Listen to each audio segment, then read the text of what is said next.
একজন মা পরিবারের কর্ত্রী, একজন গৃহিণী, যিনি অফিসে গিয়ে কোনো চাকরি বা ব্যবসা করেন না, আবার কেউ কেউ তাও করেন। তিনি ঠিক আসলে কতটা কাজ করেন তা কি কখনো ভেবে দেখেছি আমরা? দেখিনি। পরিবার, সমাজ, রাষ্ট্র কেউ একে কোনো কাজ বলে মনেই করে না।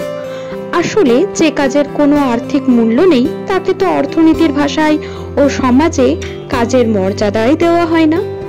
তাই তো একজন স্বামী অফিস থেকে ফিরে ঘরে তৈরি নাস্তা ও চায়ের কাপে চুমুক দিতে দিতে গৃহিণী স্ত্রীকে অবলীলায় বলতে পারেন, সারাটা দিন করোটা কি?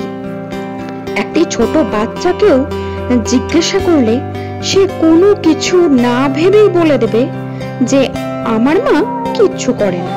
অথচ আমরা যদি একটু চিন্তা করে দেখি তাহলে দেখব একজন মা বা স্ত্রী সংসারের সব কাজই করেন।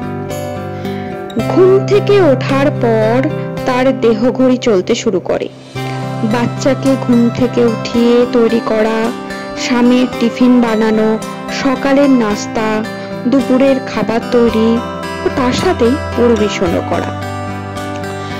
এর মধ্যে কারো সহযোগিতার মানুষ থাকে, আবার কারো কারো সেটাও থাকে না। একা হাতেই সবটা গুছিয়ে নিতে হয়। একবার শুধু ভাবুন তো, তবুও তাদেরকে শুনতে হয় সারাটা দিন করোটা কি? কারণ টাকার অঙ্কে এই কাজকে বিচার করা হয় না। অথচ এটা ভেবে দেখেছেন, সংসারের এই কাজগুলো যখন আমরা মজুরি দিয়ে লোক রেখে করাতে চাই তখন আমাদের কতগুলো টাকা ব্যয় করতে হয়।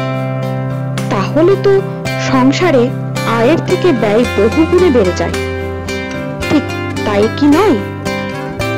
তাহলে আশা করি আমরা আমাদের স্ত্রী বা মাকে আর কখনোই বলবো না যে সারাটা দিন করোটা কি।